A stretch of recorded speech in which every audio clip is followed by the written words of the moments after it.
ते तं भुक्त्वा स्वर्गलोकं विशालं क्षीणे पुण्ये मर्त्यलोकं विशन्ति एवं त्रयी धर्मम अनुप्रपन्ना गतागतम काम कामा लभन्ते। नमस्कार मित्रों। ये जो श्लोक है भगवद गीता के 9वें अध्याय का 21वां श्लोक है, जिसे हम आज गहराई से समझेंगे। तो आइए सबसे पहले इसके अर्थ को समझते हैं। तो जो श्लोक है वो कहता है, ते तम भुक्त्वा स्वर्गलोकम विशालम, अर्थात वे वहाँ भोग करके स्वर्गलोक विशाल को, क्षीणे पुण्ये मर्त्यलोकम विशन्ति, अर्थात क्षीण पुण्य में मृत्युलोक में प्रवेश करते हैं। एवं त्रयी धर्मम अनुप्रपन्ना, अर्थात और 3 धर्मों का नीचे पालन कर, गतागतम काम कामा लभन्ते, अर्थात आते जाते कामनाओं को प्राप्त करते हैं। तो श्री कृष्ण यहाँ पर अब जो पिछले श्लोक में हमारे चर्चा की थी कि कैसे व्यक्ति जो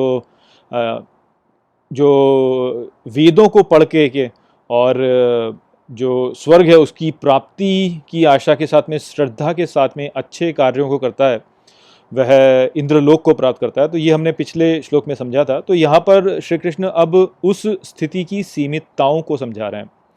तो वहाँ पे हमने समझा था कि जो व्यक्ति अच्छे कार्य करता है, श्रद्धा के साथ में अपने कार्यों को करता है और जो ग्रंथ हैं उनके अनुसार अपने कार्यों को करता है, वह स्वर्ग को प्राप्त करता ही है। और स्वर्ग को वहाँ पर इंद्रलोक के रूप से बताया गया था। तो अब यहाँ पर श्री कृष्ण कहते हैं कि वहाँ पर इंद्रलोक में वो जो दैविक सुख हैं उनको भोग करके जब उनके पुण्य जो होते हैं वह समाप्त हो जाते हैं, अर्थात पुण्य पूरे जो उनका भंडार था पुण्यों का, वो जब समाप्त हो जाता है तो तब उनको पुनः मृत्युलोक में आना पड़ता है। और मृत्युलोक में आकर के पुनः वह इसी प्रकार से जो ग्रंथ हैं उनके अनुकूल कार्य करते हैं और अपनी कामनाओं को पाते हैं, इच्छाओं को पाते रहते हैं, किंतु इसी संसार में वह फंसे रहते हैं। तो यहाँ पर जैसा कि हमने पिछले श्लोक में समझा कि इंद्रलोक वास्तव में वो लोक है जहाँ पर कि व्यक्ति अच्छे कार्य करता है, अपनी मन की जो कार्यकारिणी शक्ति है उसके द्वारा कार्य करता है, अर्थात वह अपने पशु प्रवृत्ति से नहीं प्रभावित होता बल्कि अपने विवेक और अपने बुद्धि से अपने कार्यों को करता है, किंतु तभी वो जो कार्य कर रहा होता है वह आसक्त होकर कर रहा होता है। ऐसा हमने पिछले श्लोक में समझा था। तो अब इस प्रकार से जब आप कार्य करते हैं तो आप सुखों को प्राप्त करेंगे ही और आप एक अच्छा जीवन जिएंगे। तो वो जो अच्छा जीवन जीना होता है वही इंद्रलोक में दैविक सुखों को भोगना होता है। अर्थात ऐसा नहीं है कि आप कहीं ऊपर जाते हैं और वहाँ जाके कहीं पर आप स्वर्गलोक में आप वहाँ पे सुखों को भोगते हैं, ऐसा नहीं है। वहाँ पे ऐसा नहीं है कि कोई सोने के वहाँ पे के आसन वहाँ पर हैं या वहाँ पे अप्सराएं नृत्य करती हैं, इस प्रकार का कुछ नहीं है। वास्तव में स्वर्ग में जीना वही जीवन है जहाँ पर कि व्यक्ति इसी संसार में है किंतु वह अपनी बुद्धि और अपने विवेक के अनुसार कार्य कर रहा होता है और इस प्रकार से वो एक अच्छा जीवन अपने लिए निर्मित कर लेता है। उसके लिए उसका जो परिवार होता है वह उससे प्रेम करता है, उसका जो व्यवसाय होता है वो ऐसा होता है जो कि उसको संतुष्टि भी प्रदान करता है और उसको एक अच्छा धन भी प्रदान करता है ताकि वह ठीक से अपना जीवन जी सके। तो इस प्रकार से जब व्यक्ति जीवन जी रहा होता है तो वह एक स्वर्गीय जीवन ही है। वास्तव में आप स्वर्ग वहीं पर उसको भोग रहे होते हैं। अब आप यदि अपने जीवन में देखें तो आप ये पाएंगे कि जब आप कुछ भी नया प्राप्त करते हैं, व्यक्ति कुछ भी नई प्राप्ति करता है तो उससे व्यक्ति जो होता है वो प्रसन्न होता है और कुछ समय तक वह प्रसन्न रहता भी है। मान लीजिए कि आपने एक नया व्यवसाय बनाया और उस व्यवसाय में आपको एक अच्छी राशि आप बना लेते हैं उससे, तो आपका जो जीवन का स्तर होगा उसमें वृद्धि होगी और उस जीवन के स्तर में जो वृद्धि होती है वह आपको सुख प्रदान करेगी और कुछ समय तक आप सुखी रहेंगे भी उससे।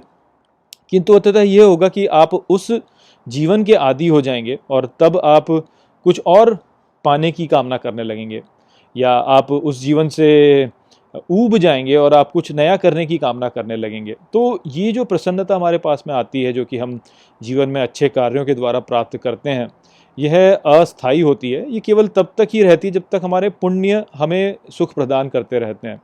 तो जो भी पुण्य हमने किया, जो भी अच्छा कार्य हमने किया जिससे कि हमें सफलता प्राप्त हुई, उसका फल हमें मिलता है जिसे हम भोगते हैं, वही दैविक सुख है। और उन दैविक सुखों को भोग करके हम आनंद तो लेते हैं, किंतु कुछ समय पश्चात वह आनंद जो होता है वह हमारे लिए उबाऊ हो जाता है, या हम उसके आदी हो जाते हैं, या जीवन में कुछ और ऐसा परिवर्तन हो जाता है। हमें मान लीजिए कि हमें थोड़ा अभिमान होने लगता है, या कुछ इस प्रकार की स्थिति हमारे साथ में होने लगती है, जिस कारण से जो है हमारे जीवन में समस्याएं उत्पन्न हो जाती हैं। तो ये जो समस्याएं उत्पन्न होती हैं ये इसी कारण से होती हैं कि जो हमने पुण्य किए होते हैं उनके फल हम भोग चुके हैं, और अब हम और पुण्य नहीं कर रहे हैं, और इस कारण से वो जो फल हमने भोगा वह समाप्त हो जाता है। तो या तो आपको पुण्य करते रहना होगा और आप इसी जीवन में जीते रहेंगे। इसी कारण से यहाँ पे श्री कृष्ण ने बोला कि वो कामनाओं को प्राप्त करते रहते हैं, अच्छे कार्य करके, धर्म के द्वारा कार्य करके कामनाओं को प्राप्त करते रहते हैं। तो या तो आप उस प्रकार से करते रहिए, या आप यदि धर्म से कार्य नहीं करेंगे तो आप का जो पुण्य था वह समाप्त हो जाएगा और आप पुनः जो है फिर दुख में चले जाएंगे। तो ये जो प्रक्रिया है ये ऐसी ही चलती रहती है। यदि आप कामनाओं के साथ में कार्य करते हैं, अच्छे कार्य भी यदि करते हैं, तो उसके अच्छे फल तो आपको मिलेंगे, किंतु आप इस मृत्यु लोक से बाहर नहीं जा सकते, या आपकी समस्याओं जो है वो समाप्त नहीं हो सकती हैं। ऐसे कभी हर समय आपके ऊपर एक ये खतरा रहता है कि आप कुछ बुरा कर बैठें, या किसी कारण से आप बुरा कर बैठें और उससे आपकी स्थिति जो है वह विघटित होती चली जाए। तो इसलिए ये जो मार्ग है ये अपने खतरों के साथ में आता है।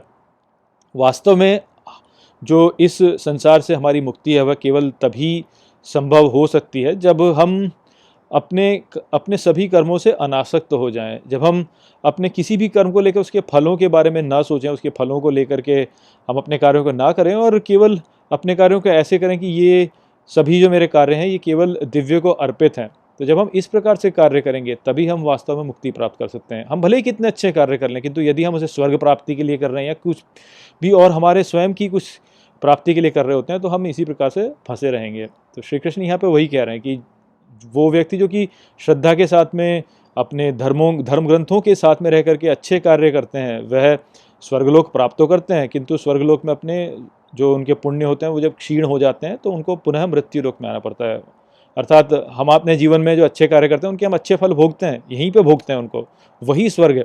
किंतु यदि हम अच्छे कार्यों करना बंद कर दें तो हमारा जो भी वो पुण्य था वह समाप्त हो जाता है और हम पुनः नीचे गिर जाते हैं और हमें पुनः कार्य करना पड़ता है। तो यही तो हमारे जीवन के उतार चढ़ाव वास्तव में होते हैं। ऐसे ही ये चलता रहता है। तो यही संदेश था यहाँ पे श्री कृष्ण का। आशा करता हूँ कि मैंने इस श्लोक को आपको अच्छे से समझा दिया होगा। चलिए इसी के साथ इस वीडियो को यहीं पर समाप्त करते हैं। नमस्ते।